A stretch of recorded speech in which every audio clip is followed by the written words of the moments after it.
एपीरेटिनल membrane या ERM ये एक कॉमन बीमारी है आँख के पर्दे की।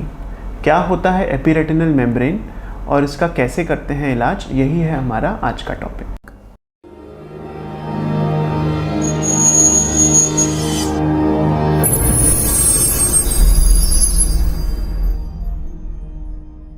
नमस्ते, मैं हूं डॉक्टर सुमित अग्रवाल और आप देख रहे हैं आई हेल्थ फॉर यू, जहां आपको मिलती है एकदम सिंपल लैंग्वेज में आँखों से जुड़ी सारी जानकारी। एपीरेटिनल मेम्ब्रेन का लिटरल मतलब अगर हम देखें तो एपी मतलब ऊपर और रेटिनल मतलब रेटिना। तो ये रेटिना के ऊपर एक मेम्ब्रेन बन जाती है जिसे हम एपीरेटिनल मेम्ब्रेन या शॉर्ट में ERM कहते हैं। एपीरेटिनल मेम्ब्रेन क्यों बनती है, सबसे पहले इसे समझते हैं हम। तो बेसिकली आँख का जो पर्दा है आँख की पिछली सतह में एक लेयर के फॉर्म में होता है और आँख के पर्दे से जुड़ी एक जेल जैसी सब्सटेंस होती है, उसे हम विट्रस बोलते हैं। नॉर्मली ये विट्रस पर्दे से बिल्कुल अच्छे से चिपका हुआ रहता है। 40 की एज के बाद धीरे धीरे ये डाइल्यूट होने लगता है, इसका प्रोटीन अलग अलग होने लगता है। इसे हम विट्रस डीजनरेशन कहते हैं। विट्रस डीजनरेशन की वजह से इसके अंदर वाटर और प्रोटीन अलग अलग हो जाता है और जब आई मूव करती है तो अंदर का ये जेल भी मूव करता है। धीरे धीरे ये पर्दे से जो चिपका हुआ है अलग होने लगता है और फाइनली पूरी तरह ये सेपरेट हो जाता है। इसे हम पोस्टीरियर विट्रस डिटैचमेंट या PVD कहते हैं। अब ये जो प्रोसेस है मोर देन 80% केसेस में ये अनइवेंटफुल होता है। मतलब ये जो PVD का जो सेपरेशन है रेटिना का पर्दे से, अराउंड 50 to 60 की एज में ऑलमोस्ट 90% लोगों में ये प्रोसेस स्टार्ट हो जाता है और ये जब सेपरेट हो जाता है तो पर्दे पे इसका कोई भी नुकसान नहीं पहुंचता है। कभी कभी ऐसा होता है कि जब ये सेपरेशन हो रहा है PVD पर्दे से, जब विट्रस सेपरेट हो रहा है तो वो पूरी की पूरी लेयर्स विट्रस की सेपरेट नहीं होती है। एक लेयर वो पीछे रेटिना पे छोड़ देता है और बाकी की लेयर्स उससे सेपरेट हो जाती हैं। तो ये वाली जो लेयर है ये फिर पर्दे के ऊपर चिपक जाती है।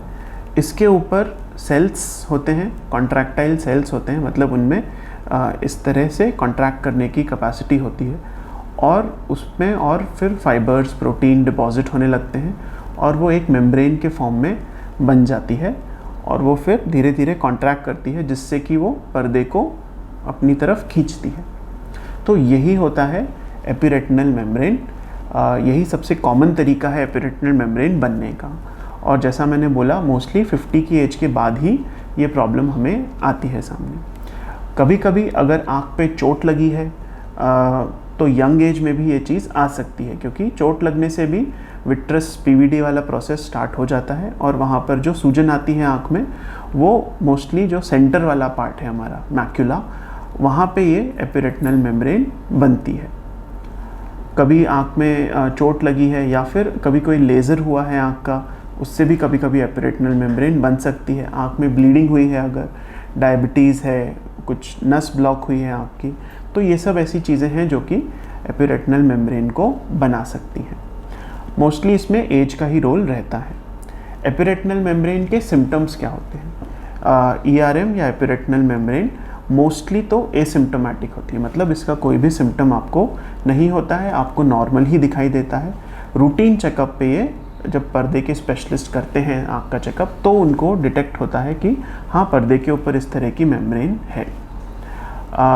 अगर ये मेम्ब्रेन थिक होती जाती है तो पर्दे को ये अपनी तरफ खींचती है, कॉन्ट्रैक्ट करती है और वो खींचने से पर्दे के जो सेल्स हैं वो टेढ़े मेढ़े उनकी पोजीशन हो जाती है। ऐसा होने का मोस्ट कॉमन फिर सिम्टम हमारे पास आता है, आपका विजन में भी जो सेंटर वाला पार्ट है उसमें तिरछापन आने लगता है या चीज़ें अपनी साइज़ से छोटी या बड़ी दिखाई देती है। इसे हम मेटामॉर्फोप्सिया कहते हैं, मतलब चीज़ों का आड़ा टेढ़ा दिखना।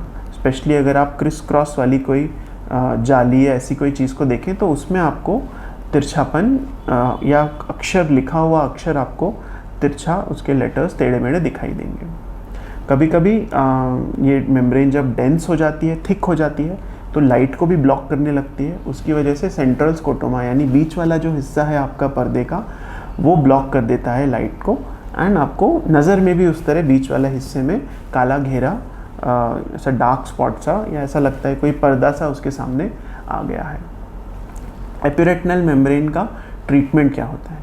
यदि सिम्टम्स इसके बहुत कम हैं, आपकी नज़र अच्छी है, क्वालिटी नज़र की अच्छी है, तो एपिरेटिनल मेम्ब्रेन को ट्रीट करने की ज़रूरत नहीं होती है। मैक्सिमम केस में हम इसमें ऑब्जर्वेशन करते हैं, मतलब सिर्फ इसको टाइमली चेकअप करते रहते हैं। 3 से 6 महीने में एक बार रूटीन चेकअप करके, स्कैन वगैरह करके, OCT स्कैन करके हम ये देख सकते हैं कि ये मेम्ब्रेन इंक्रीज़ हुई है या नहीं, डिक्रीज़ हुई है या नहीं, पर्दे के ऊपर इसकी वजह से सूजन आ रही है या नहीं। तो वो सब चीज़ हम फॉलोअप में रख के चेक करते हैं। इसका जो उस कंडीशन में हम सिर्फ ड्रॉप्स देते हैं कुछ, और कुछ टैबलेट्स देते हैं जो कि पर्दे को प्रोटेक्ट करके रखती है। कुछ केसेस में जब ये मेम्ब्रेन इंक्रीज़ होने लगती है, डेंस होने लगती है और आपके विज़न को अफेक्ट कर रही है, आपकी नज़र की क्वालिटी और क्वांटिटी दोनों कम हो रही है, ऐसे कंडीशन में इसको ट्रीट करना ज़रूरी हो जाता है। और ट्रीटमेंट का बेस्ट ऑप्शन और ओनली ऑप्शन होता है सर्जरी द्वारा इस मेम्ब्रेन का रिमूवल करना। तो सर्जरी जो करते हैं हम आजकल मॉडर्न MIVS प्लेटफॉर्म यानी माइक्रो इंसिजन विट्रेक्टमी सर्जरी के द्वारा करी जाती है। ये एक बहुत ही सेफ़ और इफ़ेक्टिव तरीका है जिसमें कि लैप्रोस्कोपी जैसे आँख के अंदर बहुत ही छोटे 1 मिलीमीटर से भी छोटे होल्स के थ्रू हम अंदर जाते हैं और इस मेम्ब्रेन को स्पेशल कुछ हमारे पास डाई होते हैं उसे स्टेन करके और बहुत ही फाइन फोर्सेप्स से इसको हम पील कर देते हैं। पील करने के बाद आँख के अंदर एक स्पेशल तरह की गैस छोड़ी जाती है। वो गैस बेसिकली इस पे प्रेशर डालती है ताकि पर्दे पे जो स्वेलिंग आई है, पर्दे का जो डिस्टॉर्शन है, वो उस प्रेशर से धीरे धीरे अपनी जगह सेट होने लगे और फिर आपका विजन स्टेबल तो हो ही जाता है और इम्प्रूवमेंट का भी इसमें अच्छा चांस रहता है। सर्जरी के बाद इसमें 2-3 बातें ध्यान रखनी ज़रूरी होती हैं। एक तो गैस की वजह से टेम्पररी बिल्कुल धुंधला दिखाई देता है, क्योंकि गैस जो है अंदर लाइट को पूरा फैला देती है। तो आपको कुछ दिन के लिए, कुछ हफ्तों के लिए, 4 से 6 हफ्ते के लिए मान के लगभग बहुत धुंधला दिखाई देगा। जैसे जैसे गैस अब्जॉर्ब होती जाती है उसका बबल छोटा होता जाता है और आपकी नज़र ऐसे ऊपर से नीचे तक इंक्रीज़ होने लगती है। सेकेंड चीज़ इसमें ध्यान रखना है कि शुरू के कुछ दिन हमें उल्टा लेटना भी ज़रूरी होता है। उल्टा लेटने का फ़ायदा रहता है कि गैस का जो बबल है वो फिर प्रॉपरली पर्दे के सेंटर वाले पार्ट को टच करता है और उसके सरफेस टेंशन से प्रेशर लगता है पर्दे पे, और जो पर्दे पे स्वेलिंग आई है इस मेम्ब्रेन के कारण वो धीरे धीरे अपनी जगह पे वापस कम होने लगती है। एपिरेटिनल मेम्ब्रेन सर्जरी बहुत ही सेफ़ सर्जरी होती है। इसमें कॉम्प्लिकेशन के चांसेस होना बहुत कम रहते हैं, but surgery after all surgery रहती है।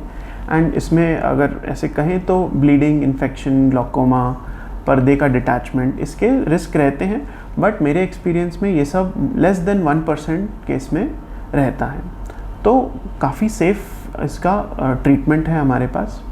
और लास्ट चीज़ ये कि एपिरेटिनल मेम्ब्रेन रिमूवल के बाद पर्दे का जो अंदर का डिस्टॉर्शन है वो धीरे धीरे अपनी वापस स्थिति में आता है। कभी कभी उसमें साल भर या उससे ज़्यादा भी लग सकता है, तो उतने टाइम तक हमारी आँख की रिकवरी होती रहती है। फाइनल बात ये, हमको काफ़ी लोग हमसे पूछते हैं कि सर्जरी के बाद हमारा विज़न कितना बढ़ेगा। तो उसके लिए हमें ये जानना ज़रूरी है कि ये जो एपिरेटिनल मेम्ब्रेन है बहुत अगर ज़्यादा टाइम से ये थिक हो गई है, पर्दे के अंदर सूजन ज़्यादा कर दी है उसने, तो ऐसी कंडीशन में पर्दे के अंदर परमानेंट डैमेज हो जाता है। परमानेंट डैमेज को रिवर्स करना इतना पॉसिबल नहीं रहता है, बट विज़न को स्टेबलाइज ज़रूर करा जा सकता है। तो टाइमली इसका अगर ट्रीटमेंट हो जाता है तो डेफिनेटली आपकी नज़र में इम्प्रूवमेंट आता ही आता है।